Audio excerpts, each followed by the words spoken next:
다윗은 하나님의 언약궤를 다윗의 성으로 모셨습니다. 이미 살펴본 바와 같이 우여곡절을 겪었습니다. 언약궤를 실은 수레가 나곤의 타작마당에 이르렀을 때에 소가 띠므로 우사가 언약궤를 붙들었습니다. 이로 인해 우사가 하나님의 언약궤 곁에서 죽습니다.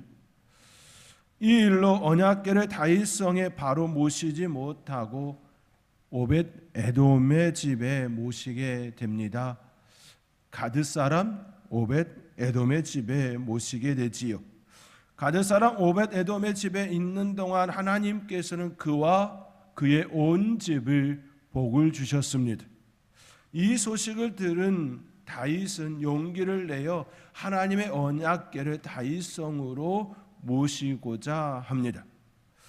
두 번째 언약궤를 옮길 때에는 수레를 사용하지 않고 하나님의 말씀대로, 하나님의 명령대로, 그 율법대로 제사장들이 어깨에 언약궤를 메고 다윗성으로 옮겼습니다.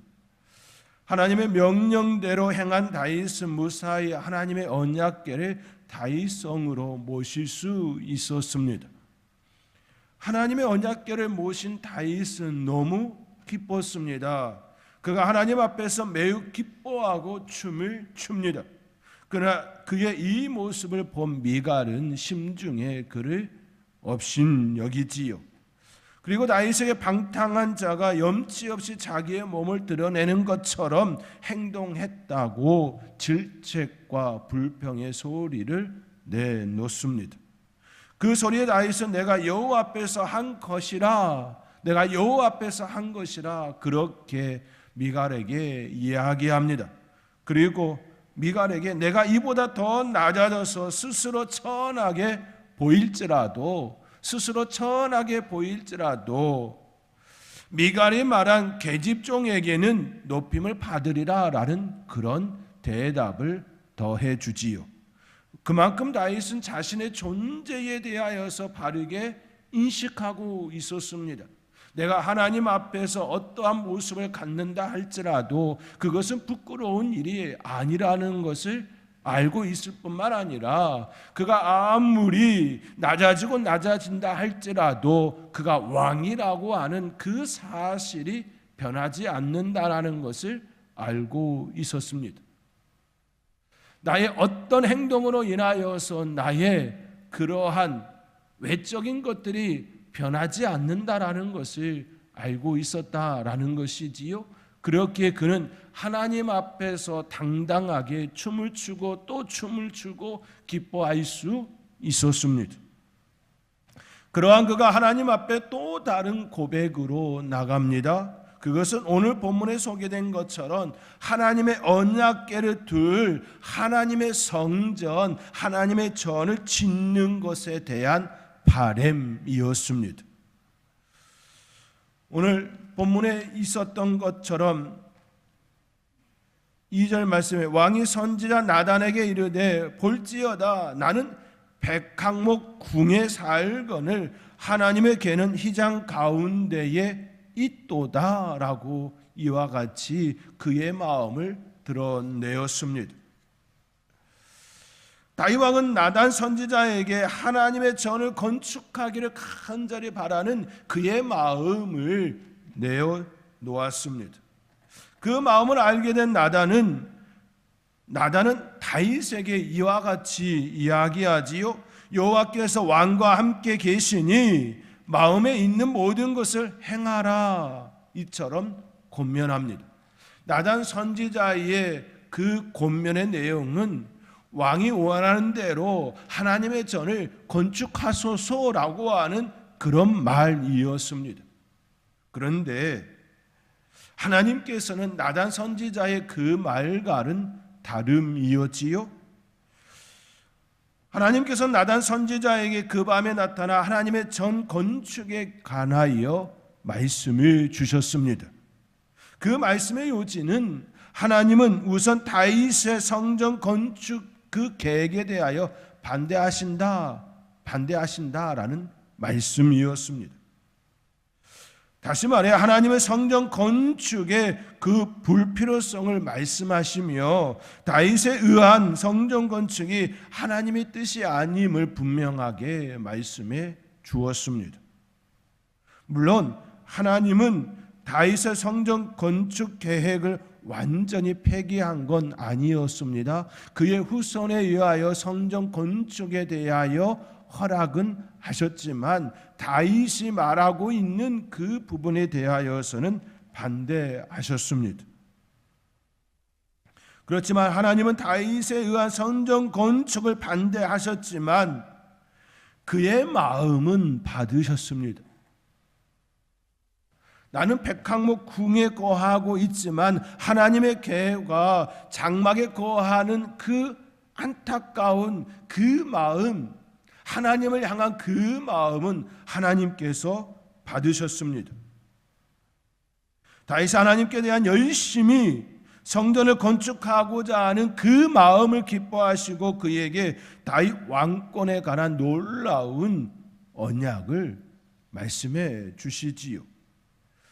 이처럼 하나님께서 다윗에게 주신 언약을 일명 다윗의 언약이라 일컬음 받고 있습니다. 그 구체적인 내용은 오늘 본문 말씀 가운데에 있는 말씀들이지요. 이제 하나님께서 그에게 나단 선지자를 통하여 이와 같이 그에게 언약해 주는 말씀이 8절 이하에 나타납니다. 그러므로 이제 내 종 다윗에게 이와 같이 말하라. 만군의 여호와께서 이와 같이 말씀하시기를 내가 너를 목장 곧 양을 따르는 데에서 데려다가 내 백성 이스라엘의 주권자로 삼고라고 하면서 다윗과의 언약의 말씀을 나단 선지자를 통하여 다윗에게 말씀해 주었습니다. 총 5가지의 내용이었습니다. 첫째는 다윗은 이스라엘의 주권자로 삼고 그의 이름을 존귀케 만들어 사방의 대적에게서 벗어나 평안케 하시겠다는 말씀입니다. 다시 말해 다윗의 개인의 영광과 이스라엘의 평안에 대한 약속이었습니다. 한 나라의 지도자이고 또 그 지도자가 가지는 가장 큰 영예는 무엇일까요? 평안일 겁니다. 전쟁을 하여도 전쟁의 승리로 인한 그 자국의 평안함과 번성과 번영일 것입니다. 하나님께서는 다윗의 개인의 영광뿐만 아니라 이스라엘의 평안을 주시겠다라는 그 말씀을 주셨습니다. 둘째는 다윗으로 왕조를 이루게 하고 그의 나라를 영원히 경고케 하시겠다는 약속이었습니다. 다시 말해 다윗에 이어지는 그 후손들로 인하여 다윗 왕가를 다윗 왕조를 이루시겠다라는 말씀이지요. 사울은 그 왕조를 이루지 못했지요. 그 왕위를 하나님께서 다윗에게 넘기셨기 때문입니다. 그러나 하나님께서는 다윗의 그 마음을 아시고 그에게 그의 후손에게 그 왕위를 계속해서 물려주시겠다라고 하는 축복을 허락해 주셨습니다. 이것은 지금 이 시대에 우리에게 적용한다라고 한다면 이러한 말씀이겠지요. 너의 후손들이 하나님의 백성으로서 하나님의 자녀로서 계속해서 이어질 수 있게 하시겠다라고 하는 그런 축복의 말씀, 이렇게 표현해 볼 수 있을 겁니다. 그렇지요? 우리의 삶의 자리에 하나님께 향한 그 마음을 하나님께서 받으시고 너의 후손의 축복을 내가 허락하겠다라고 하는 그런 말씀입니다. 셋째는 다윗의 후손으로 여호와 이름을 위해 성전을 건축하게 하시겠다라는 말씀이었습니다. 너는 아니지만 너의 후손을 통하여서는 성전 건축하게 하마라고 하는 약속입니다. 넷째는 다윗의 후손은 여호와의 아들이 되고 여호와는 그의 아비가 되겠다라는 약속입니다. 이 얼마나 큰 축복입니까? 하나님께서 친히 아비가 되어지고 또 그들은 나의 아들이 되겠다라고 하는 그 놀라운 약속입니다. 마지막으로 다윗의 후손이 범죄하면 징계는 하시되 왕위는 빼앗지 않으시겠다라는 말씀입니다. 잘못할 수 있지요. 범죄를 저지를 수 있습니다. 그러할 때에 내가 채찍은 되겠다, 훈계하겠다, 벌은 내리겠다, 진노하겠다. 그러나 왕위는 빼앗지 않겠다라고 하는 그런 말씀입니다. 이것을 다윗에게 하나님께서 나단 선지자를 통하여 약속해 주셨습니다. 다윗의 약속입니다. 그가 이와 같은 약속을 받은 이유는 하나님께 향한 그 마음 때문이지요. 나는 백합목 궁에 거하는데 하나님의 궤는 장막에 거하는 그 안타까워하는 그 마음을 받으셨다라는 겁니다. 하나님을 향한 마음을 이쁘게 받으셨다라는 모습이지요. 저와 여러분 가운데에 하나님을 향한 그 마음을 우리 하나님께서 받으시고 다윗에게 허락한 이 약속과 같은 하나님께서 여러분을 향하여 약속해 주시기를 주님의 이름으로 축원드립니다. 하나님께서 다윗에게 주는 이 약속은 1차적으로는 성전과 다윗의 왕권에 관한 말씀입니다. 그러나 이는 궁극적으로는 다윗의 후손으로 오실 메시아 우리 주 예수 그리스도를 향하여 있습니다. 예수 그리스도의 왕권에 관한 말씀입니다. 그러므로 하나님께서 다윗에게 허락한 이 약속은 구속사적으로 매우 중요한 말씀입니다. 예수님께서 이 땅에 오시는 그 의미를 그의 왕권과 관련하여 이와 같이 말씀해 주고 있는 메시지이기 때문이지요. 이러한 의미를 담고 있는 오늘 본문의 말씀이 우리에게 주는 영적 교훈에 대하여 함께 또 생각해 보기를 원합니다. 하나님께서 진정으로 원하시는 것이 무엇인가에 대하여 오늘 본문은 우리에게 명확하게 주시는 메시지입니다. 하나님께서 진정으로 원하시는 것은 건물이 아니라 예배자라는 사실입니다. 하나님께서 나단 선지자를 통하여 주신 말씀에서 우리는 하나님의 마음을 읽을 수 있어야 합니다. 하나님께서 나단 선지자에게 내 종 다윗에게 말하라 하시며 주신 말씀의 첫 대목의 말미에 이스라엘 어느 지파들 가운데 하나에게 내가 말하기를 너희가 어찌하여 나를 위하여 백항목 집을 건축하지 아니하였느냐고 말하였느냐라고 물었습니다. 오늘 본문 7절의 말씀입니다. 우리 함께 오늘 본문 7절의 말씀 함께 읽겠습니다. 이스라엘 자손과 더불어 다니는 모든 곳에서 내가 내 백성 이스라엘 먹이라고 명령한 이스라엘 어느 지파들 가운데 하나에게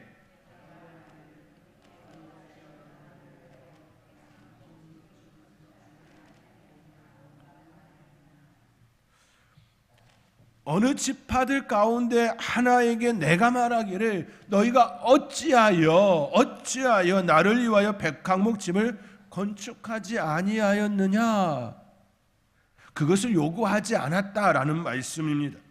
하나님께서는 애굽 땅에서 고난 중에 있는 이스라엘 백성들을 이끌어내셨습니다. 하나님은 그들과 함께 하시며 지금에 이르렀습니다. 그들과 함께 있는 동안 하나님은 집에 거하지 않았습니다. 궁궐에 거하지 않았습니다. 장막과 성막 안에서 임재하시며 모세를 만나시고 대제사장을 만나 주셨습니다.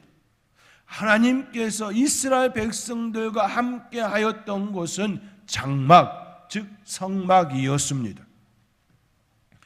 그러한 시간을 가질 때에 한 번 더 하나님께서는 모세와 이스라엘 자손들에게 집을 지으라 말씀하지 않으셨습니다. 적각골이 흐르는 그 약속의 땅에 입성한 이후에도 요수아에게도 그 이어지는 이들에게도 여호와의 집을 건축하라 그렇게 말씀하지 않으셨습니다. 어느 곳에 있든지 어디를 향하든지 그들과 함께하는 그 삶을 선택하셨습니다. 아니, 그들이 하나님과 동행하는 삶이 무엇인지 장막을 통하여 알려주심이 되었습니다. 성막은 언제든지 허물고 다시 짓는 이동식 장막이지요. 이동식 구조입니다. 성막이 갖는 의미는 항상 그들과 함께 하시는 하나님, 그 하나님을 상징합니다. 그 하나님을 상징하는 장소입니다. 함께 이동하고 함께 머물고 함께 살아가는 그 자리입니다. 성막의 가장 큰 특징은 이동에 있습니다. 한 곳에 머물지 아니하고 항상 함께하는 이동하시는 그 모습이 바로 성막의 가장 큰 특징입니다. 그러나 집은 이동할 수가 없습니다. 찾아오는 곳이 바로 집입니다. 성전에, 이곳에 선돌교회 재단 성전이 있습니다. 다 찾아오셨지요. 집은, 성전은 찾아오는 곳입니다. 그러나 성막은 찾아오는 곳이 아니라 함께 하시는 곳, 그것을 바로 상징합니다. 하루의 일과를 마치고 돌아가는 곳이 집인 것처럼 집은 움직이는 대상이 아닙니다. 찾아가는 대상입니다. 그러나 성막은 움직이는 대상입니다. 이스라엘 자손과 함께 움직이는 대상입니다. 아픔이 있는 곳에 함께하는 대상입니다. 슬픔이 있는 곳에 함께하는 대상입니다. 기쁨이 있는 곳에, 행복이 있는 곳에 항상 함께 하시는 그 하나님, 그 하나님을 바로 상징하는 것이 바로 성막입니다. 멀리 있는 하나님이 아니라 늘 너희와 함께 하시는 하나님, 그 하나님을 그들에게 알리고 또 알리는 것이 바로 성막이었습니다. 그러나 하나님의 집, 즉 건물로 된 성전은 움직이는 대상이 아닙니다. 찾아가야만 만날 수 있는 곳입니다. 하나님께서는 바로 이 점을 나단 선지자를 통하여 밝히셨던 것입니다. 오늘 본문 6절의 말씀입니다. 우리 함께 6절의 말씀 함께 읽겠습니다. 내가 이스라엘 자손을 애굽에서 인도하여 내던 날부터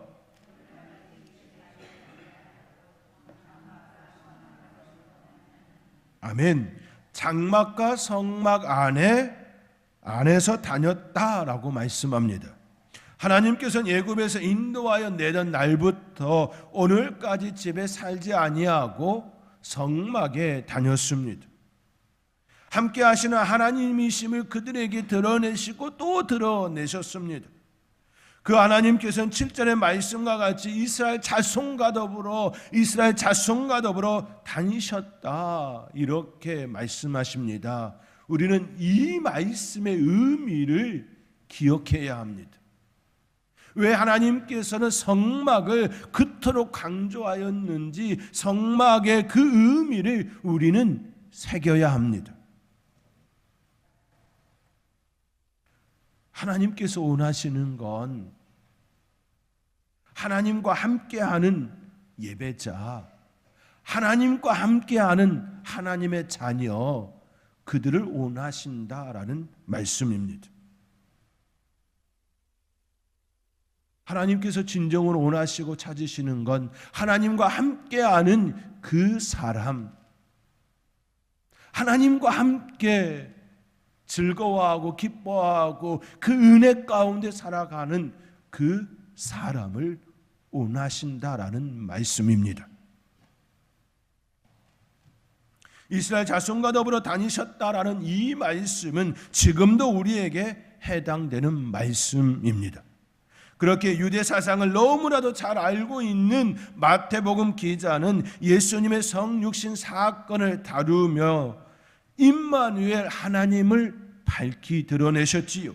마태복음 1장 23절 말씀에 보라 처녀가 잉태하여 아들을 낳을 것이요 그의 이름은 임마누엘이라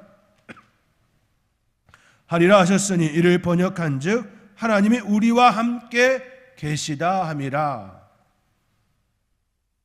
또 예수님께서 또 사마리아 땅에 들어갔을 때 여인을 만났을 때에 분명하게 또 말씀하셨지요.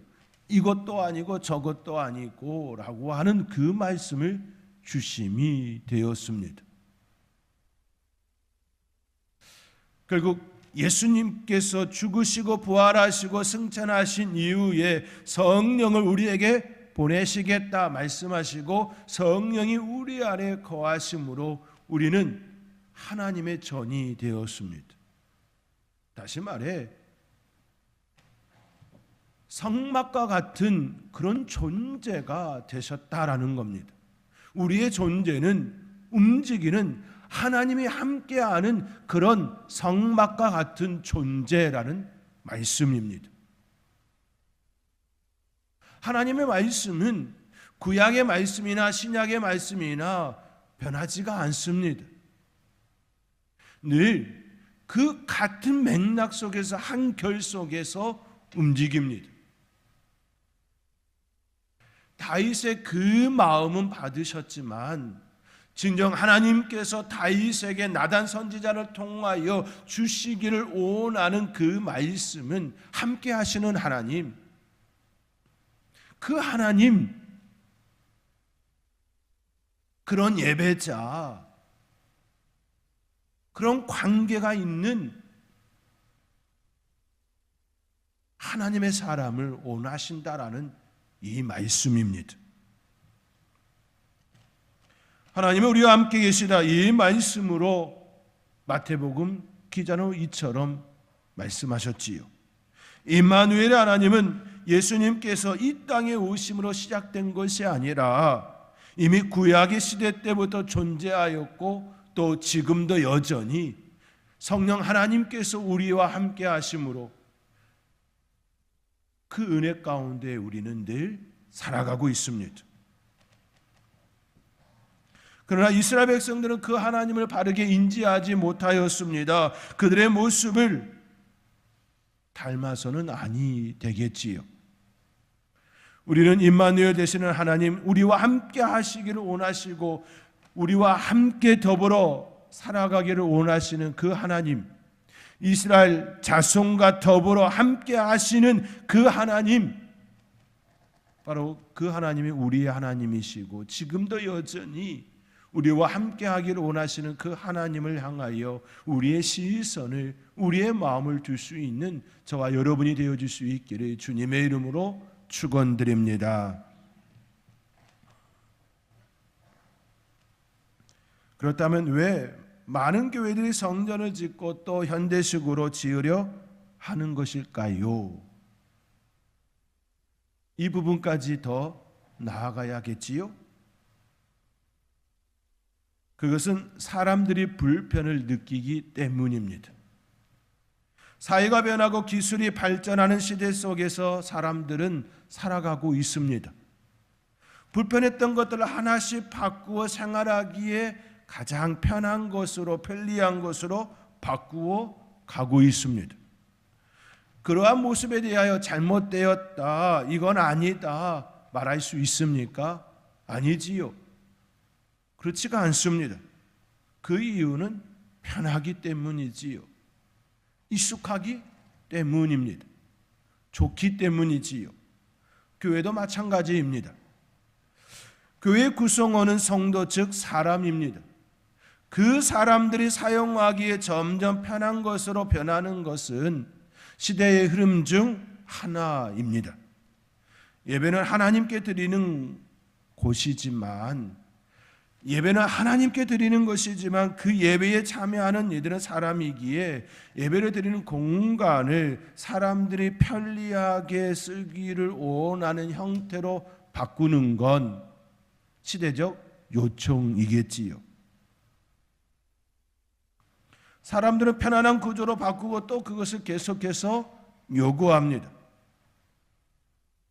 이는 너무나도 지극히 당연한 모습들일 겁니다.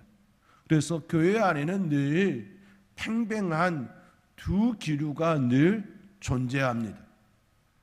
하나님께 향하는 그 모습과 인간의 편리함이 늘 부딪히고 그 안에서 어느 것을 가장 찾아가는 것이 좋은 것인지를 고민하고 또 고민하게 됩니다.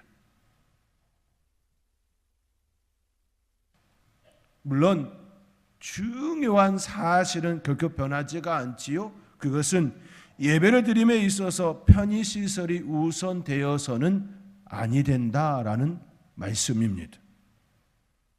그렇다고 편의시설을 하지 않아도 된다고 말해서도 아니 되는 것이지요. 현재 저희 교회는 엘리베이터가 없습니다. 이로 인해 한편으로는 죄송한 마음을 갖고 있습니다. 특히나 연로하신 한나의 분들과 장애를 가지신 분들이 식당에 내려가서 식사하고 다시금 2층과 3층으로 올라가는 그 모습을 볼 때면 참으로 죄송한 마음을 금할 수가 없습니다. 힘겹게 한 계단 한 계단 오르시는 모습을 보면 이루 말할 수 없는 미안한 마음이 저에게는 있습니다.